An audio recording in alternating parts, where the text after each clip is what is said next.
روزگار نہیں ملتا, دیہڑی نہیں ملتی, وہ جب گھر آتا ہے تو بچے رو رہے ہوتے ہیں, رو رہے بھوکے, تو وہ دیکھ نہیں سکتا, وہ کیا کرے گا پھر وہ چوری ڈکیٹی کرے گا. بالکل ایسا ہی, وہ تو پھر آ جائے گا روڈ پہ. ہاں بالکل, جرائم بڑھ جائے گا. آپ نے یہ سوال پوچھا نا, تو سب یہ پوچھ رہے تھے کہ پارلیمنٹیرین افیکٹو کیوں نہیں ہے, جی جی جی, اور کیا کیا جا سکتا ہے اس کو بہتر بنانے کے لیے. تو میرے اپنے نظریے میں تو اگر آپ نظام انتخابات کو بہتر بنا دیں, انتخابی اصلاحات لے آئیں, تو اس سے یہ ہوگا کہ جو پارلیمنٹیرین ہے وہ امپاور بھی ہوگا, لیکن جو لوگ ہیں خصوصی طور پہ وہ امپاور ہو جائیں گے. میں آپ کو 2014 کے دھرنے کی ایک بات سناتا ہوں, جب خان صاحب نے دھرنا دیا ہوا تھا جی, تو اس وقت میں پی ٹی آئی میں خاصا ایکٹیو تھا. تو میری نعیم الحق صاحب مرحوم, ان سے نعیم بھائی سے بات ہوئی, اللہ ان کو جنت نصیب کرے. تو میں نے ان کو کہا کہ ہمیں ساری چیزیں ڈراپ کر کے صرف نظامی انتخابی اصلاحات کا اگر ہم نعرہ لگا دیں اور اس پہ کمپرومائز کیے بغیر ہم چند اصلاحات لے آئیں جس کے تحت لوگ زیادہ سے زیادہ آ کے ووٹ دیں, لوگ باہر نکل کے ووٹ دیں, انتخابات کا جو سا نظام بہتر ہو جائے, تو ہم زیادہ مقصد اپنا حاصل اچیو کر سکیں گے آسانی سے. اگلے انتخابات تک ہمیں یہ بار بار الیکٹیبل کی سیاست اور یہ بار بار ووٹ خریدنے کی سیاست نہیں کرنی پڑے گی. آپ کا کیا ویسے خیال ہے اس کے بارے میں؟ میں تو آپ کی بات کو سیکنڈ کروں گا, اس لیے کہ متناسب نمائندگی ہو نا. جی بالکل, جیسے ہماری پاپولیشن ہے نا جی, جتنے کسان ہیں, کسانوں میں سے اس حساب سے اس تناسب سے آنے چاہیے. بالکل, M N As, M P As, ایسے ہی مزدور جتنے ہیں, جتنی ہماری پاپولیشن مزدور ہے, جتنی آبادی ہماری وہ ہے, اس حساب سے اتنی نمائندگی ان کی اتنی پارلیمنٹ میں ہونی چاہیے. ایسے ہی صوبائی سطح پہ. بالکل, اور آپ دیکھیں گے کہ سارا نظام ہی چینج ہو جائے گا. یہ دیکھیں نا, جو یہ اسٹیٹس کو والے لوگ ہیں, یہ پارلیمنٹ میں بھی سارے یہ 90% لوگ یہ جا کے بیٹھ جاتے ہیں. جو 90% عوام ہے ان کا کوئی نمائندہ ہی نہیں ہے. اگر کوئی چلا بھی جاتا ہے غلطی سے تو اس کو بولنے ہی نہیں دیا جاتا, اور اس کو جو اس کے رائٹس ہیں وہ ہی نہیں, وہ بات ہی نہیں کر سکتا. اور متوسط طبقے کی کوئی نمائندگی نہیں. دیکھیں نا, ایک اگر آپ الیکشن لڑتے ہیں اس پہ کروڑوں آپ نے لگا دینے الیکشن پہ لڑنے کے لیے جی, تو اگر آپ کے پاس وہ ہے ہی نہیں ہے تو جتنے مرضی آپ فطری سیاستدان ہوں, جتنی مرضی اسکل ہے, جتنی مرضی ٹیلنٹ ہے, آپ وہ نہیں کر سکتے. بے شک. تو نظام انتخابات ہے جو ان سا وہ ہمارا ہے ہی اسی قسم کا کہ اس کے اندر لوگ باہر سے لائے جاتے ہیں, پھر اس کے اندر یہ ڈالا جاتا ہے مصنوعی طور پہ, سیاستدان ان کو بنایا جاتا ہے, پیراشوٹ کیا جاتا ہے. جیسے آپ نے بڑی زبردست ٹرم استعمال کی ہے کہ ان کو پیراشوٹ کرتے ہیں آپ, اس کے بعد ان کو وہاں کھڑا کر دیتے ہیں. اس کے بعد جب وہ پیسے کی سیاست شروع ہوتی ہے جی, تو سیاسی پیٹرنیج شروع ہو جاتی ہے نا. بالکل ایسے. جیسے میں چند دوستوں سے آپ کے سوال کے ضمن میں ایک اور بات کروں کہ میں دوستوں کو ہمیشہ کہتا ہوں کہ آپ دیکھیں اس کا لانگ ٹرم نقصان کیا ہوا ہے قوم کو ہماری, وہ یہ ہوا ہے کہ اگر مجھے پتا ہے کہ جی میں چودھری صاحب کے ساتھ لگا ہوا ہوں اور انہوں نے منتخب ہو جانا ہے کسی دن 4 سال 5 سال 6 سال بعد, تو میں اور کچھ نہیں کرتا, میں کوئی کاروبار نہیں کرتا, میں کوئی اور کام نہیں کرتا, کوئی پروڈکٹیو کام نہیں کرتا, میں اس کے بجائے آپ کے ساتھ لگا رہتا ہوں. چودھری صاحب بن جاتے ہیں وزیر, جب ان کو ٹھیکہ ملتا ہے یا یہ کچھ ٹھیکہ دلواتے ہیں تو میں چونکہ ان کے ساتھ اتنے سال سے رہوں, مجھے ٹھیکہ دلوا دیتے ہیں. اب میرے پاس وہ 5 سال کے بعد مفت کا ایک پیسہ آ گیا ہے, 5 کروڑ 10 کروڑ 20 کروڑ 20 لاکھ جتنا بھی آ گیا. میں کیا کرتا ہوں, میں کہتا ہوں اچھا چلو یار میرے 5 سال کی محنت پوری ہوئی, لیکن اس پیسے سے میں کیا کرتا ہوں, اس پیسے سے چلو اگر میں نے بنیادی اپنی ضرورتیں پوری کر لی. لوگ کیا کرتے ہیں اس پیسے کو, کیونکہ وہ مال مفت دل بے رحم, وہ پیسہ آتا ہے اس سے باہر سے گاڑی کو منگوا لیں گے, ڈالر آپ نے ملک سے باہر بھیج دیے, آپ نے وہ کر لیا. اس پیسے کو چونکہ وہ جائز طریقے سے نہیں آیا ہے, آپ اس سے کوئی سکول نہیں کھولیں گے, کوئی اسپتال نہیں کھولیں گے, کوئی فیکٹری نہیں کھولیں گے, اس پیسے کو آپ ٹھیک طرح سے استعمال نہیں کریں گے, تو اس پیسے کو آپ لگا دیں گے, کیا کریں گے اس کے بعد پھر دبئی میں جا کے فلیٹ لے لیں گے. لندن میں جا کے فلیٹ لے لیں گے. تو وہ پیسہ سارا اکانومی سے باہر چلا گیا. تو یہ جو پولیٹیکل پیٹرنیج ہوتی ہے اس طرح کی, اس کے یہ بھی تو نقصانات ہیں نا, کہ جو آپ نے ٹیلنٹ انسان کا تھا اس نے استعمال ہی نہیں کیا, کیونکہ اس کو پتا یار میں اس کے ساتھ لگا رہوں گا تو مجھے پیسے تو مل ہی جائیں گے, اور جو پیسے مل گئے ان کو بھی پروڈکٹیولی استعمال نہیں کیا. ملک کا بھی نقصان ہوا ہے نا. یہ دیکھیں نا, یہ کرپشن سے بھی بڑا جرم ہے جی, کہ ایک تو جو کرپشن میں چھوٹے لیول پہ جیسے پٹواری, تحصیلدار, تھاندار کرتا ہے, وہ ملک میں ہی رہتے ہیں, وہ ملک کے اندر رہتا ہے. جب یہ بڑا کرپشن کرتا ہے یہ تو ڈبل نقصان ہوا ہے, سارا پیسہ بھی. اصل میں کرپشن ہے ہی یہ. بالکل بالکل, یہ تو ملک ڈبونے والی بات ہے. جی, میں اور میرے اپنے نظریے میں آپ دیکھیں 90s میں چوہی صاحب, خاص طور پہ آپ بھی مطلب اس وقت ینگ ہوئے ہوں گے, میں بھی اسکول کالج سے فارغ ہو گیا تھا, تو یہ 90s میں نیریٹو بنایا گیا تھا کہ جی کیا فرق پڑتا ہے, کھاتا ہے تو لگاتا بھی ہے, سارا ملک ہی جون سا کرپٹ ہے, اگر آپ پٹواری بھی کرپٹ ہے تو حکمران کرپٹ ہو گئے تو کیا ہوا.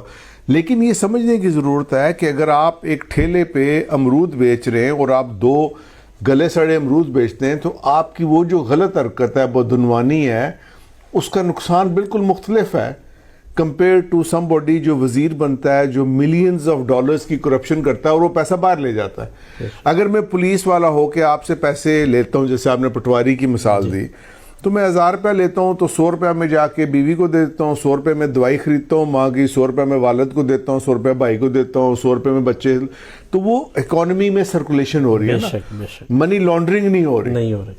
تو جو سب سے بڑا نقصان ایسے آپ نے پوائنٹ آؤٹ کیا ہے وہ ایگزیکٹلی یہی ہے کہ وہ پیسہ باہر چلا گیا, بالکل ایسے, جس سے اکانومی بالکل تباہ و حال ہو جاتی ہے. بے شک, جیسے کہ جب اب ملک میں یہی ہو رہا ہے جی, آپ دیکھ رہے ہیں کہ سارا پیسہ باہر شفٹ ہو گیا ہے. جی بالکل ایسا, اور ہر ڈپارٹمنٹ میں آپ دیکھیں, آپ ٹیکسٹائل میں دیکھ لیں, آپ گلا منڈی میں دیکھ لیں, آپ یہ کپڑے کی مارکیٹ چلے جائیں, آپ کیمیکل چلے جائیں, جدھر بھی ڈاکٹر صاحب آپ جائیں, بحران اور قحط ہے. بالکل, کہ وہی لوگ اتنے مجبور, اور میں تو ادھر دیہات میں آتا ہوں, اپنے حلقے میں جاتا ہوں ڈاکٹر صاحب, میں دیکھتا ہوں اور میں خون کے آنسو روتا ہوں کہ ایک جو مزدور ہے وہ دیہڑی کے لیے جاتا ہے, اس کے 5 6 4 بچے ہیں, اس کے ماں باپ بھی ہیں, اس کی وائف بھی ہے, تو جب اس کو روزگار نہیں ملتا, دیہڑی نہیں ملتی, بالکل ایسے, وہ جب گھر آتا ہے تو بچے رو رہے ہوتے ہیں, رو رہے بھوکے, تو وہ دیکھ نہیں سکتا, وہ کیا کرے گا پھر وہ چوری ڈکیٹی کرے گا. بالکل ایسا ہی ہے, وہ تو پھر آ جائے گا روڈ پہ. ہاں بالکل, جرائم بڑھ جائے گا. اس وجہ سے یہ جو روزانہ واردات آپ دیکھتے ہیں, بالکل ایسا ہی, جو کیفیت آپ دیکھیں ایسے جیسے خانہ جنگی, اللہ معافی دے, یہ لفظ کہنا نہیں چاہیے, کہ ادھر کو معاشرہ جا رہا ہے, اس کی طرف معاشرہ بڑھ رہا ہے. بالکل, تشدد بہت بڑھ گیا ہے, خانہ جنگی بڑھ گئی ہے, کیونکہ ہوگا یہی نا کہ جب آپ بھوکے ننگے ہوں گے, آپ کی ضروریات بنیادی بھی پوری نہیں ہوں گی. بے شک. اور اس کے بعد آپ دیکھتے ہیں کہ یہاں پہ اس ملک کے اندر جس طرح نمود و نمائش ہوتی ہے, جی جی, وہ آپ اگلے دن دولت کی, پروٹوکول کی. جی ڈاکٹر صاحب, آپ اگلے دن وہ شاید آپ نے ویڈیو دیکھی ہو, وہ ایک دھرمپورہ کا واقعہ ہوا ہے, وہ لاہور میں انڈر پاس میں آپ دیکھیں. جی بالکل بالکل, وہ پروٹوکول والے جا رہے تھے. ہاں, یقین جاننے کہ اس واقعہ سے لوگوں میں اتنی انتقامی, جیسے انتقام سا نہیں لوگوں کے ذہن میں آ رہا کہ یار یہ تو جو سٹیٹس کو سمجھ کیا, یہ اپنے آپ کو کلاس یا ایلیٹ کلاس اپنے آپ کو انسان ہی نہیں سمجھ رہے. بالکل ایسے ہی ہے, اور یہ ان کو بالکل یہ بھیڑ بکریوں سے بھی کم تر سمجھ رہے ہیں, بالکل ایسے, بلکہ کیڑے مکوڑے سمجھ رہے ہیں جیسے اس نے کیا. اور میں تو ڈاکٹر صاحب اس کو بڑی داد دوں گا, وہ جو نوجوان ہے, بالکل, وہ سوشل میڈیا پہ ہیرو ہے. اور بے شک بے شک, وہ واقعی وہ ہیرو ہے.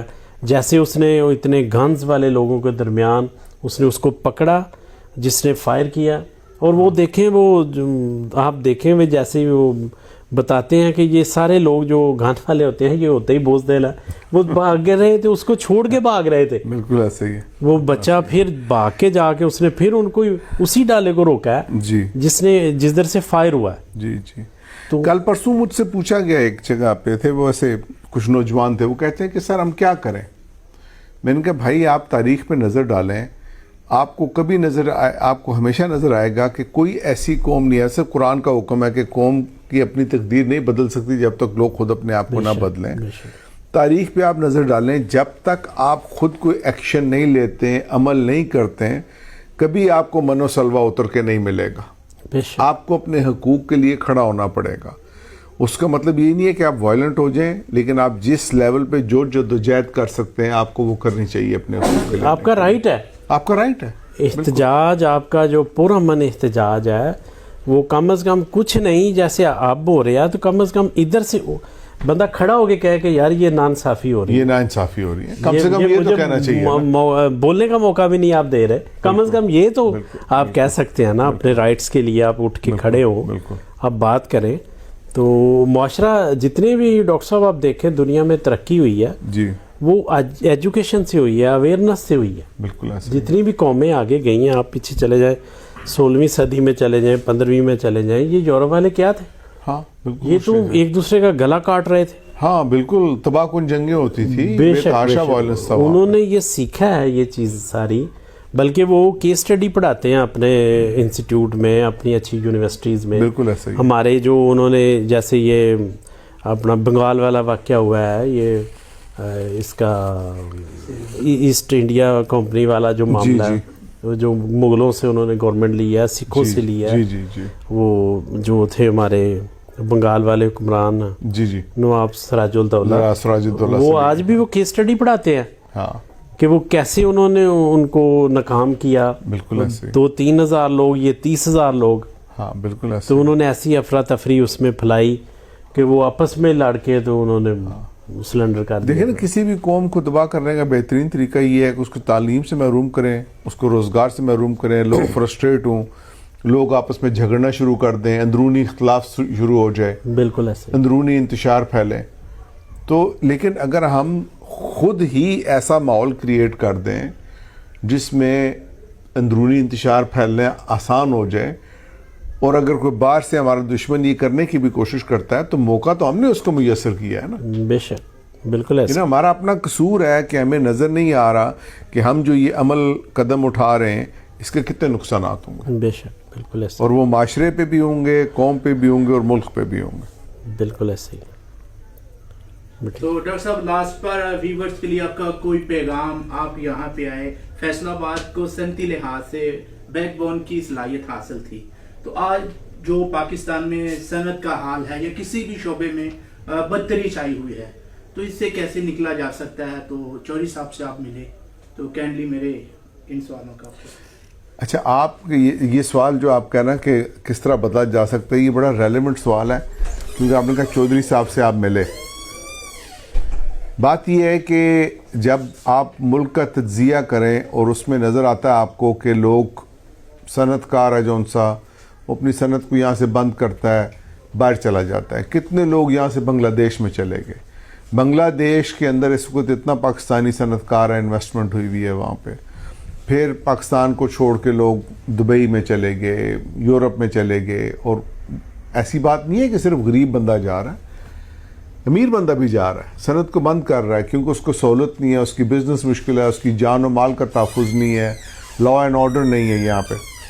تو لیکن ساتھ ہی آپ نے کہا کہ جی چودھری صاحب سے ملے، تو چودھری صاحب سے ملنے کے بعد تو میری جو مایوسی تھی وہ ختم ہو گئی ہے. نہیں، صحیح بات کہہ رہا ہوں، یہ سچی بات کہہ رہا ہوں. میری مایوسی اس لیے ختم ہوئی ہے کہ اگر ان حالات میں بھی چودھری صاحب جیسا بندہ موجود ہے جو بالکل عام انسانوں کی طرح اپنی زندگی گزار رہا ہے، لیکن دوسرے عام انسانوں کو بھی اپنے ساتھ لے کے چلنے کی کوشش کر رہا ہے، ان کی فلاح و بہبود کر رہا ہے، تو اس کا مطلب ہے کہ ہمیں مایوس نہیں ہونا چاہیے. چودھری صاحب امید کی ایک کرن ہے، ان کو دیکھ کے مجھے بہت خوشی ہوئی ہے. اس کا مطلب ہے کہ اگر چودھری صاحب جیسے لوگ یہاں پہ ایکٹیو ہوں تو فیصل آباد کی تقدیر پھر بدل سکتی ہے، ملک کی تقدیر بھی دوبارہ بدل سکتی ہے. کیونکہ دیکھیں، ابھی اس وقت امریکہ میں جو ٹرمپ ایکشن لے رہا ہے، وہ جو ٹیرف لگا رہا ہے، وہ جھگڑا کس چیز کا؟ وہ کہتے ہیں جی امریکہ میں مینوفیکچرنگ ختم ہو گئی ہے، اور جب مینوفیکچرنگ کی بیس ختم ہو جائے، اس ملک میں کوئی صنعت ہے جون سا وہ ختم ہو جائے جب مینوفیکچرنگ، تو اس ملک میں بے تحاشا نقصانات ہوتے ہیں، کیونکہ پوری ایک سپلائی چین ہوتی ہے جو اس سے متاثر ہوتی ہے. آپ ویلیو ایڈ کر کے جو چیزیں بیچتے ہیں، جو آپ باہر سے ڈالر کماتے ہیں، وہ ڈالر آپ کے کام آتا ہے، وہ آپ کو ملنا بند ہو جاتا ہے. تو چودھری صاحب سے مل کے تو مجھے امید کی کرن بالکل نظر آئی ہے. میرا خیال ہے کہ چودھری صاحب اگر کام کریں زیادہ اور مزید بڑے لیول پہ، میں نے تو ان کو دعوت بھی دی ہے کہ ان کو نیشنل لیول پہ کام کرنا چاہیے. پروگرام کے اختتام پر چودھری صاحب، جیسا کہ ڈاکٹر اظہر اسلم صاحب آپ سے ملنے آئے،